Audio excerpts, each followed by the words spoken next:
all of you in the police headquarters. Today's press briefing has been called because there have been recent reports about rise in the violent crimes, particularly murders, in the state of Punjab.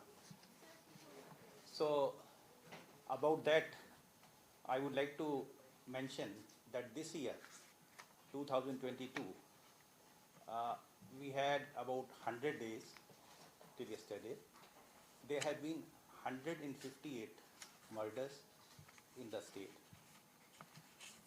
which brings Punjabi कर लेने अच्छा नहीं पंजाबी कर लेने 158 murder ਜਿਹੜੇ हैं इस साल ਦੇ ਵਿੱਚ ਹੁਣ तक ਹੋਏ ਨੇ ਇਸ ਦਾ ਅਗਰ ਅਸੀਂ ਕੜੀਏ ਮੰਥਲੀ ਐਵਰੇਜ ਕਰੀਬ 50 ਦੇ ਥੱਲੇ ਆਂਦਾ ਹੈ ਕਿ 50 ਮਰਡਰ ਹਰ ਮਹੀਨੇ ਇਸ ਦਾ ਅਸੀਂ ਕੰਪੈਰੀਜ਼ਨ ਕਰੀਏ ਅਗਰ ਪਿਛਲੇ ਸਾਲਾਂ ਨਾਲ 2020 ਤੇ 2021 ਨਾਲ तो 2021 ਦੇ ਵਿੱਚ 724 ਮਰਡਰ ਹੋਏ ਸੀ ਕਰੀਬ 60 ਤੋਂ ਉੱਪਰ ਮਰਡਰ ਐਵਰੀ ਮੰਥ 2020 ਦੇ ਵਿੱਚ 757 ਹੋਏ ਸੀ अगेन 65 एवरी मंथ तो अगर असी देखिए मंथली एवरेज 65, 60 और 50 तो एक कल तक जो क्राइम डेटा बड़ा क्लियर कहता है कि this trend is not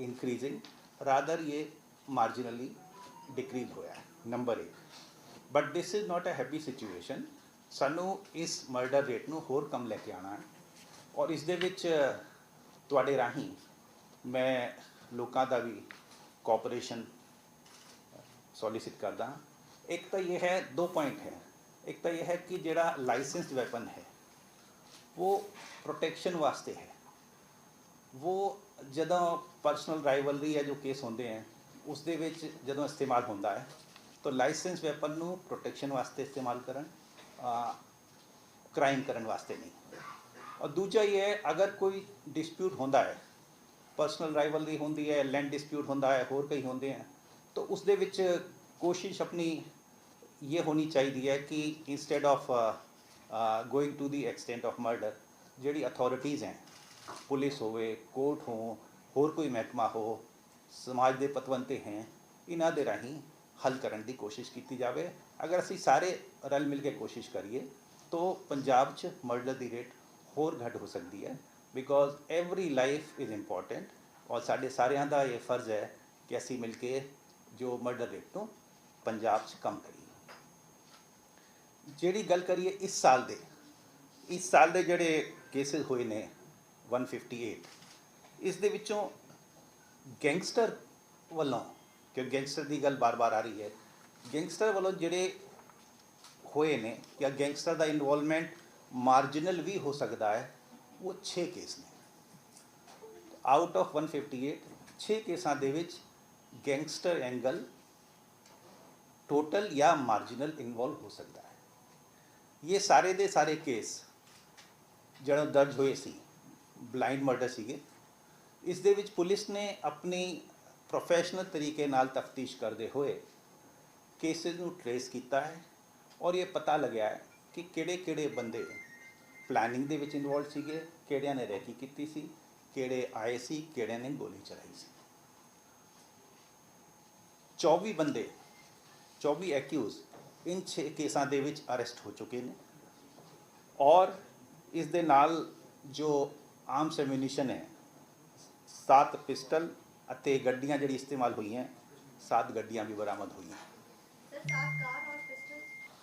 sir 7 pistol 7 vehicles और ये तफ्तीश हले चल रही है और बाकी जिहड़े एक्यूज ने उन्हां दा दे वास्ते जिहड़ी पार्टियां लगी हुई हैं and we will get them सून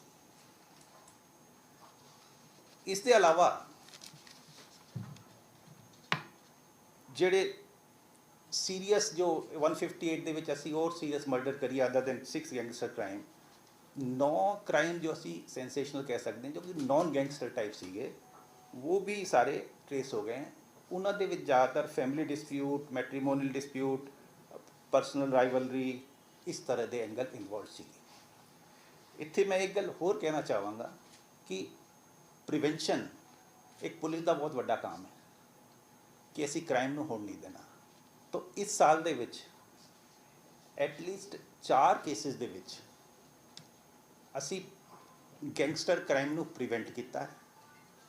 ਕਿਸੇ ਇਮੀਗ੍ਰੇਸ਼ਨ ਏਜੰਟ ਦੀ ਕਿਲਿੰਗ ਹੋ ਸਕਦੀ ਸੀ, ਕਿਸੇ ਦੀ ਕਿਡਨੈਪਿੰਗ ਹੋ ਸਕਦੀ ਸੀ, ਔਰ ਇਹ ਸਾਰੀ ਗੱਲ ਫॉर ऑब्वियस रीजंस ਅਸੀਂ डिटेल ਇਹਨਾਂ ਦੀ ਆइडेंटिटी वगैरह शेयर नहीं करना चाहेंगे, पर 4 gangster crime, serious crime, murder और किडनैपिंग फॉर रैंसम ये ਅਸੀਂ प्रिवेंट ਕੀਤੇ।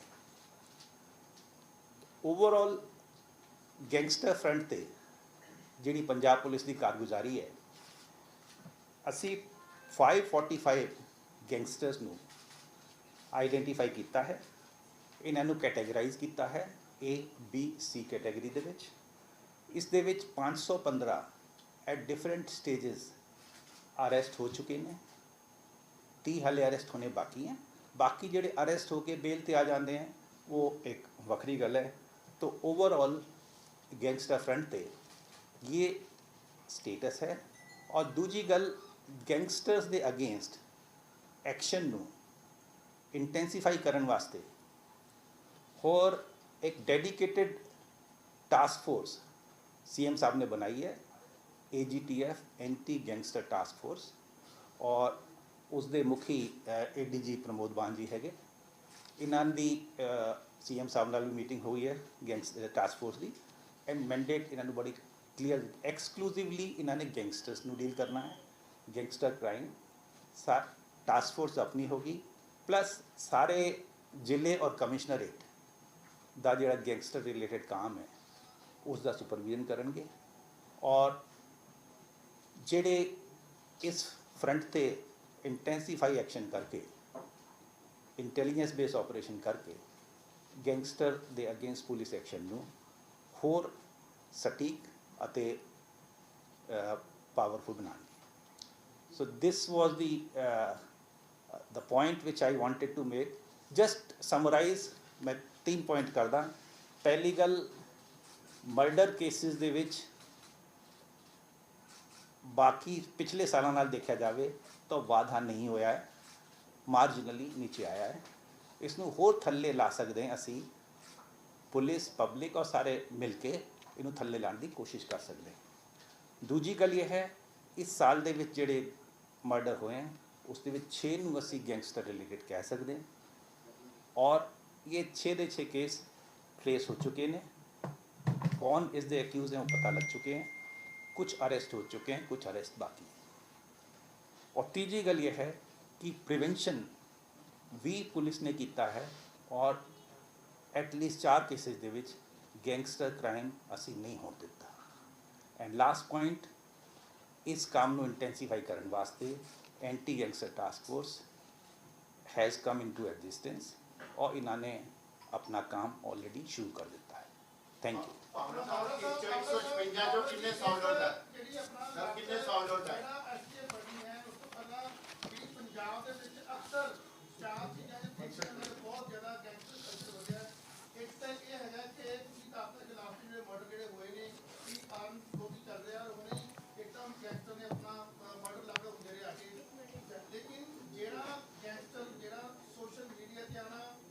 जेलों के विचों नैटवर्क चलना, और उस तो बाद इंटरनेशनल लैवल पे रेडिकल ग्रुप्स का जोड़ा होना, और बार बार जी कंट्रैक्ट क्लीयर्स हो रही ने, जहाँ क्योंकि आम बंदा व्यापारी जो लुधियाने का जहाँ कोई होर लग ला वो डरे हुए ने। इन्होंने गैंगस्टरों जो सोशल मीडिया और जेलों में खास ऑपरेट हो रहा है, उन्होंने आप किमें बार बार जी करप्शन, पैसा, जेल सुपरडेंट और बाहर सोशल मीडिया फेसबुक पे उन्होंने करना, उन्होंने लोगों च एक हीरो बनने की कोशिश करते हैं, जिहदे करके यंगस्टर्स को भी काफ़ी वो एक उन्होंने देखा फॉलो करते भी हैं। तो उन्होंने किमें रोकोगे खास तौर पर, क्योंकि बान साहब नाल ही बैठे ने, तुसीं सर दसोगे अपना। देखो इस दे विच ये है कि गैंगस्टर ने जिहड़ा तरीका अपनाना है, असी ਉਸ ਦੇ ਮੁਤਾਬਿਕ ਜਿਹੜੀ ਵੀ ਸਟ੍ਰੈਟੇਜੀ ਦੀ ਲੋੜ ਹੋਊਗੀ ਉਹ ਅਸੀਂ ਬਣਾਵਾਂਗੇ ਔਰ ਕਾਰਵਾਈ ਕਰਾਂਗੇ।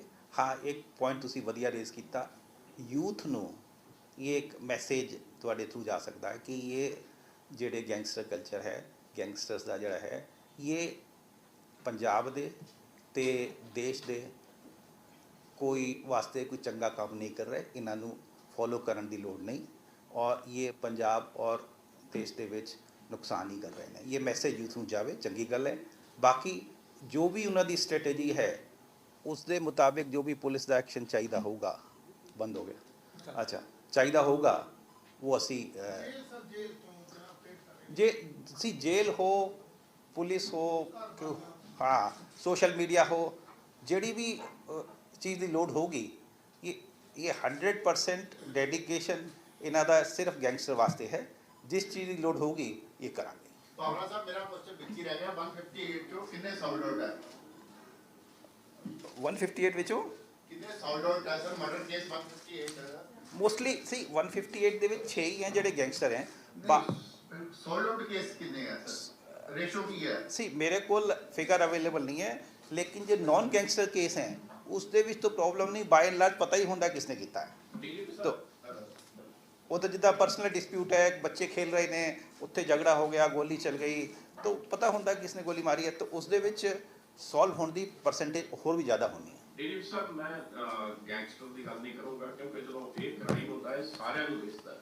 ਇੱਕ ਸਟਰੀਟ ਕ੍ਰਾਈਮ ਅੱਜ ਦਾ ਨਹੀਂ, ਕਈ ਸਾਲਾਂ ਤੋਂ ਚੱਲ ਰਿਹਾ ਹੈ। ਉਹ ਕਿਸੇ ਲੇਡੀ ਨਾਲ ਸਨੈਚਿੰਗ ਹੋ ਗਈ, ਪੈਟੀ ਚੋਰੀਆਂ ਹੋ ਗਈਆਂ, ਉਹਦੇ ਚਾਮ ਦੇਖਣ ਨੂੰ ਹੁੰਦਾ ਵੀ ਲੋਕ ਜਿਹੜੇ ਨੇ, ਜਿਹੜੇ ਸਧਾਰਨ ਲੋਕ, ਉਹਨਾਂ ਨੂੰ ਲੱਗਦਾ ਵੀ ਪੰਜਾਬ ਸੇਫ ਨਹੀਂ ਗਾ, ਸਾਡੀ ਲੇਡੀ ਬਾਹਰ ਨਿਕਲਦੀ ਹੈ ਤੇ ਝਪਟਮਾਰੀ ਹੁੰਦੀ ਹੈ। ਤੇ ਦੂਸਰੀ ਗੱਲ ਇਹ ਹੈ ਵੀ ਪੁਲਿਸ ਵੱਲੋਂ ਕੋਸ਼ਿਸ਼ ਕੀਤੀ ਜਾਂਦੀ ਕਿ ਇਹੋ ਜਿਹਾ ਜਿਹੜਾ ਕ੍ਰਾਈਮ ਹੈ, ਪੈਟੀ ਕ੍ਰਾਈਮ ਹੈ, ਉਹਦੀ FIR ਦਰਜ ਨਾ ਕੀਤੀ ਜਾਵੇ, ਲੋਕਾਂ ਨੂੰ ਉਲਝਾਇਆ ਜਾਵੇ। ਇਹਦੇ ਬਾਰੇ ਵੀ ਕੋਈ ਪਲਾਨ ਬਣਾਇਆ?